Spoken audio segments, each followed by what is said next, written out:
എല്ലാ കൂട്ടുകാർക്കും നല്ലൊരു ദിവസം ആശംസിച്ചുകൊണ്ട് നമുക്ക് നേരെ ഗൗതമിന്റെ അളകനന്ദയുടെയും ഇന്നത്തെ നല്ലൊരു വിശേഷം കേട്ടാലോ. ആദ്യമായി കാണുന്നവരാണെങ്കിൽ ചാനൽ ഇഷ്ടപ്പെട്ട ഒന്ന് സബ്സ്ക്രൈബ് ചെയ്യാൻ മറക്കരുത്.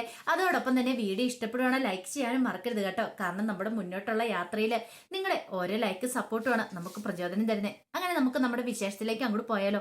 അങ്ങനെ ഇന്നത്തെ വിശേഷത്തില് അരുന്ധതിയും മോഹിനിയും സംസാരിച്ചുകൊണ്ടിരിക്കുകയാണ്. മോഹിനിയോട് അരുന്ധതി പറഞ്ഞു, അരുണിന്റെ കൈക്ക് എല്ലില്ലാത്തോണ്ട് അല്ലെങ്കിൽ ഒറ്റയടിക്ക് അവളെ പറഞ്ഞ് നേരെയാക്കണ്ട അവനല്ലേ. എന്നിട്ട് അവൻ എന്തേലും പറഞ്ഞോ? അവനാണെങ്കിലോ അവളുടെ പുറകെ വാലാട്ടിക്കട അങ്ങോട്ട് പോയിരിക്കുന്നു. ഞാനൊക്കെ ആയിരിക്കണം എന്ന് അരുന്ധതി പറയാണ്. മോഹിനി പറഞ്ഞു, പാവ അരുണ, അവൻ എന്ത് ചെയ്യാനെന്ന് ചോദിക്കുക. എന്ത് ചെയ്യാനാന്നോ? അവൻ അറിയത്തില്ല എന്ത് ചെയ്യണമെന്ന്. ഈ സമയത്ത് ഇതെല്ലാം കേട്ടോണ്ട് അരുൺ പുറത്ത് നിൽക്കുക. ഇപ്പൊ എന്ത് പറഞ്ഞോണ്ട് അങ്ങോട്ട് ചെല്ലും. ഒരു പക്ഷേങ്കില് ഇനിയിപ്പം പവിത്രയുടെ അച്ഛൻ ഇങ്ങോട്ട് വരുന്നെന്നുള്ള കാര്യം പറയണം. നാളെ ഇങ്ങോട്ട് വരും. പക്ഷെ അത് പറയാതിരുന്നിട്ടുണ്ടെങ്കിൽ ശരിയാകത്തില്ല. അത് വലിയ പ്രശ്നമാവുകയും ചെയ്യും. ഇപ്പൊ തൽക്കാലത്തേക്ക് ചെന്ന് പറഞ്ഞു നോക്കാം എന്താ സംഭവിക്കാന്ന് അറിയത്തില്ല. ഇനിയിപ്പം ഇതിന്റെ പേരിൽ എന്ത് പ്രശ്നം ഉണ്ടായാലും കുഴപ്പമില്ല, പറയാതിരിക്കുന്നത് ശരിയല്ലാന്ന് തോന്നുവാണ്. പിന്നീട് അരുണ് അവളുടെ അടുത്തേക്ക് കയറി ചെല്ലുവാണ്. ആ സമയത്ത് ഹരിത പറഞ്ഞു, ഇതേ വന്ന് നിൽക്കുന്നത് നിന്റെ മോന്, നാണമില്ലാത്തവന്. ഇവൻ ഇത്തിരിയെങ്കിലും ഒരു നാണം ഉണ്ടായിരുന്നെങ്കിൽ ഇവന്റെ ഭാര്യനെ പറഞ്ഞവനെ അടക്കി നിർത്തിയാലെന്ന് പറയാം. അല്ല വല്യമ്മ എന്തിനാ എന്നോട് ഇങ്ങനെയൊക്കെ പറയണെന്ന് ചോദിക്കാം. എന്തിനാന്നോ? എടാ നിന്റെ ഭാര്യയല്ലേ പവിത്ര, അപ്പൊ പവിത്രയെ പറഞ്ഞു നിർത്തേണ്ട ആളാരാ? നീയല്ലേ. എന്നിട്ട് നീ എന്തേലും ചെയ്തോ? നിന്റെ അമ്മയുടെ കൈ തടഞ്ഞോളാം അവള്. അപ്പൊ അവളെ നീ ഈ വീട്ടിൽ വെച്ച് ഉറപ്പിക്കാനാണോ നിന്റെ പദ്ധതി എന്ന് ചോദിക്കും. ഇങ്ങനെയൊന്നും അല്ല ഞാൻ പവിത്രയെ കുറിച്ച് പ്രതീക്ഷിച്ചിരുന്നേ എന്ന് അരുന്ധതി പറയണം. അത് പിന്നെ വെല്ലുമ്മയ്ക്ക് അറിയാവുന്ന സ്വഭാവമല്ലേ. അവള് നേരത്തെ ഇങ്ങനെയൊന്നും അല്ലായിരുന്നു. അവള് ഞാൻ പറയുന്നതൊക്കെ അനുസരിച്ച് എന്നോടൊപ്പം നിന്നാ. പെട്ടെന്ന് അവൾക്ക് എന്താ ഇങ്ങനെ മാറ്റം ഉണ്ടായെന്ന് എനിക്ക് അറിയാൻ പറ്റുന്നില്ല. അതെ, വരുന്ന് കയറുമ്പോ എല്ലാരും ഇങ്ങനെയൊക്കെ തന്നെയാ. പക്ഷെ കുറച്ച് നാൾ കഴിയുമ്പോഴാ അവളുടെ യഥാർത്ഥ സ്വഭാവം ഒരു പുറത്തെടുക്കുന്നത്. ഇപ്പൊ തന്നെ കണ്ടില്ലേ, പവിത്രയുടെ കാര്യത്തിലും അതാ സംഭവിച്ചേ. ഒരു കാര്യം ഞാൻ പറഞ്ഞേക്കാം, ഒരു നിമിഷം പോലും ഇനി അവളെ ഇവിടെ നിർത്താൻ ഞാൻ സമ്മതിക്കില്ല. എന്താന്ന് വെച്ചാൽ നീ തീരുമാനിച്ചണം. അന്ന് ആരും ഒന്നും ഇല്ല എന്നൊക്കെ പറഞ്ഞോണ്ട് വലിഞ്ഞു കയറി വന്ന സമയത്ത് അവളെ വീട്ടിനകത്തേക്ക് കയറ്റിയതാ ഞാൻ ചെയ്തു വെച്ച തെറ്റ് ഏറ്റവും വലിയ അതാ. അതുകൊണ്ടാ ഇപ്പൊ ഈ തിരിച്ചടികളൊക്കെ കിട്ടുന്നതെന്ന് പറയണം. ആരും പറഞ്ഞു, വെൽമ ഇങ്ങനൊന്നും പറയല്ലേ, അതിനേക്കാളും വലിയ ടെൻഷനാണ് ഞാനെന്ന് പറയണം. ഇത് കേട്ടത് മോഹിനി വെച്ചു, നിനക്കെന്താടാ അരുണേ ഇത്രമാത്രം ടെൻഷൻ എന്താന്ന് ചോദിക്കാം. അത് പറഞ്ഞാൽ നിനക്ക് മനസ്സിലാവില്ല. നാളെ ആ പവിത്രയുടെ അച്ഛൻ ഇങ്ങോട്ട് വരുന്നത്. ആര്? ആ രത്നാകരന്. അത് രത്നാകരൻ. ആഹാ, അല്ല നിന്റെ വെല്ലിച്ചനോടും അച്ഛനോടൊക്കെ ഈ കാര്യം പറഞ്ഞോ? ഇല്ല, പറയണം. എന്നാ പെട്ടെന്ന് പറ. എന്നിട്ട് എന്ത് ചെയ്യണം? അതെ, ആ വടക്കേപ്പുറത്തൊരു കുഴിയും കൂടെ അങ്ങോട്ട് എടുക്കാൻ പറ എന്ന് പറയണം. അവിടെ തന്നെ കൂടെ കാര്യങ്ങളൊക്കെ തീരുമാനിച്ചേക്കാം. ഇത് കേട്ടത് ഒരു ഞെട്ടറോട് കൂടിയിട്ട് അരുൺ ഇങ്ങനെ നിൽക്കുകയാണ്. എന്താ ഞാൻ പറഞ്ഞതിന്റെ അർത്ഥം നിനക്ക് മനസ്സിലായില്ലേന്ന് ചോദിക്കുകയാണ്. അരുണൊന്നും മിണ്ടിയില്ല. വലിഞ്ഞു കയറി ഓരോരുത്തരൊക്കെ വരാൻ തുടങ്ങിയിരിക്കുന്നു.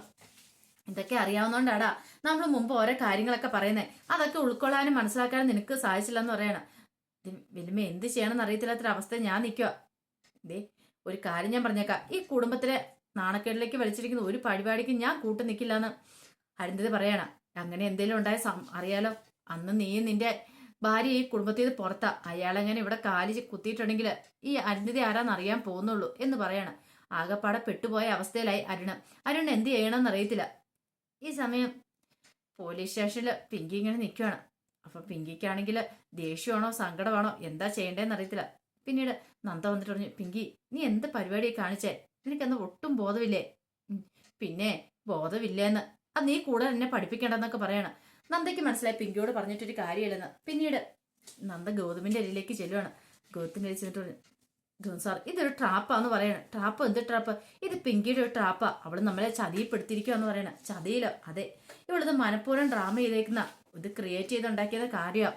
ഈ പോലീസിനെ തല്ലിയതൊക്കെ ശരിക്കും പറഞ്ഞിട്ടുണ്ടെങ്കിൽ നമ്മളായിരുന്നു അവളുടെ ലക്ഷ്യം. നമ്മളോ? അതെ. ADGP സാർ പറഞ്ഞ കാര്യങ്ങൾ ഓർമ്മയുണ്ടോ? കാരണം കുഞ്ഞിനെ ഇല്ലാതാക്കാനായിട്ട് ചിലപ്പം അവർ പല ശ്രമങ്ങളും നടത്തിയെന്നിരിക്കും.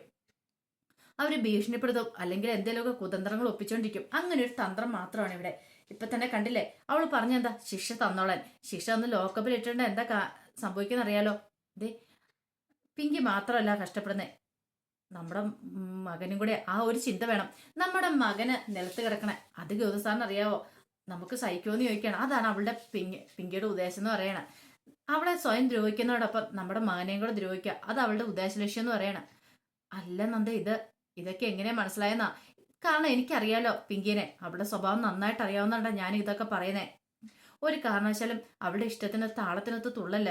അവള് എത്രയും പെട്ടെന്ന് ഇവിടെ നിന്ന് വിളിച്ചിറക്കിക്കൊണ്ട് പോകണം. അവള് ലോക്കപ്പിലേക്ക് പോകാൻ തീരുമാനിച്ചു തന്നെ നമ്മുടെ കുഞ്ഞിനെ നശിപ്പിക്കാൻ വേണ്ടി മാത്രമാണെന്ന് പറയണം. ഇത് കേട്ടത് ഒരു ഞെട്ടോട് കൂടി ഗൗതം നിൽക്കുക. ഗൗതത്തിന് എന്ത് ചെയ്യണമെന്ന് അറിയില്ല.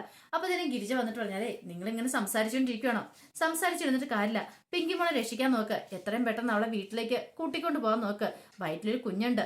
അത് നിങ്ങളുടെ കുഞ്ഞാന്നുള്ള ചിന്തയോ ഓർമ്മയൊക്കെ വേണം. ഇല്ലെങ്കിൽ ആ കുഞ്ഞ് നഷ്ടപ്പെട്ടു പോയിട്ട് പിന്നെ ബാക്കിയൊന്നും പറഞ്ഞിട്ട് കാര്യമില്ല എന്ന് പറയണം. ഗൗതത്തിൽ എന്ത് ചെയ്യണമെന്ന് അറിയില്ല. വല്ലാത്തൊരവസ്ഥയെപ്പെട്ടു പോയി ഗൗതം. ഈ സമയത്ത് രത്നാകരനും സജയന്റെ ഫ്രണ്ട് സോളമൻ സംസാരിച്ചുകൊണ്ടിരിക്കുകയാണ്. രത്നാകരനോട് സോളമൻ പറഞ്ഞു, അതെ കുറെ സമയമായിട്ട് നിങ്ങളെ ഞാൻ കാത്തിരിക്കുവായിരുന്നു പറയാം. എന്നെയോ? അല്ല, നീ എന്തിനാ എന്നെ കാത്തിരിക്കുന്നേ? നീ സജയന്റെ ഫ്രണ്ട് അല്ലേ? സജയൻ എന്നെ കാത്തിരുന്നാൽ മതി എന്ന് പറയാം. അല്ല, ഫ്രണ്ടൊക്കെ തന്നെയാ. സജയൻ എല്ലാ കാര്യങ്ങളും എന്നോട് പറഞ്ഞിട്ടുണ്ട്. ഇതെന്തിനേറെ പറയുന്നു, പവിത്ര വിവാഹം കഴിച്ച കാര്യങ്ങൾ വരെ. ഇത് കേട്ടതും രത്നാകരനൊന്ന് ഞെട്ടി. എല്ലാ കാര്യങ്ങളും എനിക്ക് അറിയാമെങ്കിലേ ഇനിയിപ്പോ ഒന്നും മറച്ചു വെക്കേണ്ട കാര്യമില്ല എന്ന് പറയണം. ഇത് കേട്ട് കഴിഞ്ഞപ്പോ രത്നാകരൻ പറഞ്ഞു, അല്ല പവിത്രയുടെ കല്യാണത്തെക്കുറിച്ച് ബാക്കി ആർക്കെങ്കിലും എന്തെങ്കിലും അറിയാമെന്ന് ചോദിക്കുക. ഇത് കേട്ടത് സജയൻ പറഞ്ഞു, അതെ അമ്മാവൻ പേടിക്കൊന്നും വേണ്ട, വേറെ ആർക്കും അറിയത്തില്ല. ഇവൻ എന്റെ ചങ്ങാതിയല്ലേ, അപ്പൊ ഇവനോട് എല്ലാ കാര്യങ്ങളും പറഞ്ഞിട്ടുണ്ട്. അത് മാത്രമല്ല ആ വലിയ ചതിയെക്കുറിച്ചും ഇവൻ അറിയാന്ന് പറയാണ്. സോളമൻ പറഞ്ഞു, അതെ ചതിയുടെ മഞ്ചയുടെ കാര്യങ്ങളൊക്കെ എനിക്ക് അറിയാന്ന് പറയാണ്. ഇത് കേട്ട രത്നാകരൻ പറഞ്ഞു, മോനെ നിന്നെ ചതിച്ചാ ഞാൻ, അതിനുള്ള കൂലി എനിക്ക് കിട്ടുകയും ചെയ്തു. പക്ഷേങ്കില് വീണ്ടും നിനക്ക് ഞാൻ സർപ്രൈസ് തരാൻ പോകുന്ന പറയണം. സർപ്രൈസ്? അതെന്താ? അല്ല, പവിത്രയാണല്ലോ നിന്റെ ഇപ്പോഴത്തെ വീക്ക്നെസ്. അവളെ ഞാൻ നിന്റെ മുന്നിൽ എത്തിക്കുമെന്ന് പറയാണ്. പവിത്രനെയോ? അതെ, അതിനിടെ കാര്യങ്ങളൊക്കെ ഞാൻ നാളെ നീക്കും. നാളെ ഞാൻ ചെയ്യും. എന്ത് ചെയ്യണമെന്ന് എനിക്കറിയാം. ഞാൻ ഇന്ത്യവരത്തിലേക്ക് പോകാൻ തുടങ്ങുമെന്ന് പറയാണ്. ഇത് കേട്ട് കഴിഞ്ഞപ്പോഴത്തേനും പെട്ടെന്നൊരു ഞെട്ടല് സജയൻ അങ്ങോട്ട് ഭാവിക്കണം. അയ്യോ അങ്കളെ, അവിടെ ചെന്നിട്ടുണ്ടെ പ്രശ്നമാവത്തില്ലേ? എന്ത് പ്രശ്നമാവാനായിട്ട്? ഒരു പ്രശ്നം ആവാനായിട്ട് പോകുന്നില്ല. ഈ രത്നാകരൻ ആരെന്ന് അവർക്കറിയത്തില്ല, ശരിക്കും അറിയാൻ പോകുന്നുള്ളതെന്ന് പറയണം.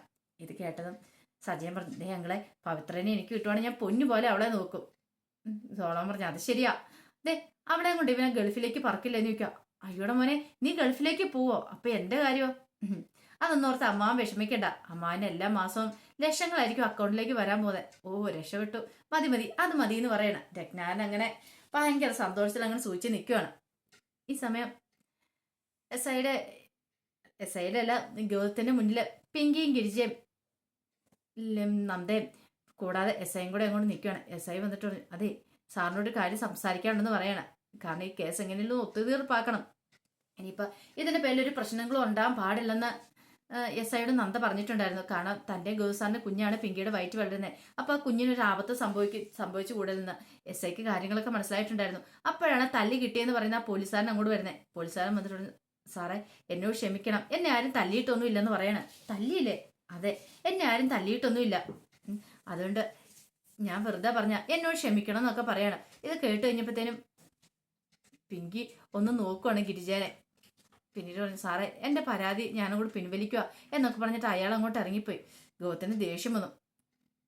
പെട്ടെന്ന് എസ് ഐ പറഞ്ഞു, സാറേ ഞാൻ പറഞ്ഞല്ലോ, വെറുതെ ഒരു പ്രശ്നമാക്കി എടുക്കേണ്ടത്, വിട്ടേരെ എന്ന് പറയണം. ഇത് കേട്ടപ്പോൾ ഗൗതം പറഞ്ഞു, അങ്ങനെ വിടാനായിട്ട് ഉദ്ദേശിച്ചിട്ടില്ല.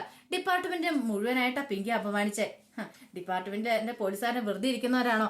ഇതൊക്കെ പിങ്കിയുടെ ഓരോ നമ്പറുകളല്ലേ. പിങ്കി ഒരു കാര്യം ഞാൻ പറഞ്ഞേക്കാം, നിന്നെ വെറുതെ വിടാൻ ഞാൻ ഉദ്ദേശിച്ചിട്ടില്ലെന്ന് പറയണം. പെട്ടെന്ന് നന്ദ പറഞ്ഞു, ദേ വേണ്ട സാറേ, അല്ല വേണ്ട ഗൗതം സാറേ, വേണ്ട, ഒരു പ്രശ്നം ഉണ്ടാക്കാൻ പോകണ്ട, തൽക്കാലത്തേക്ക് വിട്ടേക്കാൻ പറയണം. കുറച്ച് സമയം ഗൗതം ആലോചിച്ചു. പിന്നീട് പറഞ്ഞു, അതെ ഒന്ന് കാര്യം ചെയ്യാം, ഒരു മാപ്പുസാക്ഷി പത്രം, അതായത് ഇനി ഇത് മേലെ ആവർത്തിക്കില്ല അങ്ങനെയൊക്കെ എഴുതിയിട്ട് ഒരു പേപ്പർ എഴുതി ഒപ്പിട്ട് കൊടുത്തിട്ട് പോയിക്കോളാൻ പറയണം. ഇതും പറഞ്ഞിട്ട് ഗൗതം ദേഷ്യത്തോടെ അങ്ങോട്ട് ഇറങ്ങി പോവാ. അങ്ങനെ അങ്ങ് പോയി കഴിഞ്ഞപ്പോഴത്തേനും നന്ദയുടെ അരിയിലേക്ക് പിങ്കി വരുവാണ്. പിങ്കി വന്നിട്ട് പറഞ്ഞു, ഞാൻ എന്താ ഇപ്പം ഇനി കുറ്റം ചെയ്യത്തില്ല, അങ്ങനെ എഴുതി ഒപ്പിട്ട് വെച്ചിട്ട് പോണല്ലേ, അതൊന്നും ഇനി എന്തായാലും നടക്കാൻ പോകുന്ന കാര്യമല്ല, ഞാൻ അങ്ങനെ ചെയ്യാനും പോകുന്നില്ലെന്ന് പറയണേ. പിങ്കി നീ എന്തൊക്കെയാ പറയണേ? അതെ പിങ്കി തന്നെയാ, അത് നടക്കാൻ പോകുന്നില്ലാത്ത കാര്യമാണ്. അതിനെക്കുറിച്ച് ഇനിയിപ്പം നന്ദ ഇനിയിപ്പം ബുദ്ധിമുട്ടണ്ട, എന്നെ ലോക്കപ്പിലിട്ടോ, ഞാനവിടെ കിടന്നോളാം, എനിക്ക് കുഴപ്പമില്ല, ഞാൻ തെറ്റ് ചെയ്തല്ലേന്ന് ചോദിക്കണം. നന്ദ പറഞ്ഞു, പിങ്കി ഇതിച്ച ക്രൂരമാന്ന് പറയണം. എന്ത് ക്രൂര? ഒരു ക്രൂരത ഇല്ലെന്ന് പറയണം. ഞാൻ എന്താളും ഒരു പേപ്പറിൽ സൈൻ ചെയ്യാനൊന്നും പോകുന്നില്ലെന്ന് പറയാം. അങ്ങനെ ചെയ്യണമെങ്കിൽ ഞാൻ പറയുന്നത് നീ അനുസരിക്കണമെന്ന് പറയണം. എന്ത്? എനിക്ക് ഗൗതമിനോട് അല്പം സംസാരിക്കാണെന്ന് പറയണം.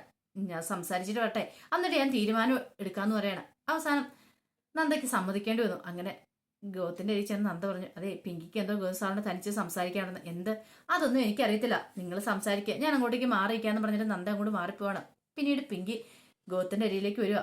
ഗൗതം നല്ല ദേഷ്യമായിരുന്നു. എന്താ നിനക്ക് എന്നോട് പറയാനുള്ളേ? സംസാരിക്കാനുള്ള എന്താന്ന് ചോദിക്കുക. അത് പിന്നെ എന്താന്ന് വെച്ചാൽ കാര്യം എന്താന്ന് പറ.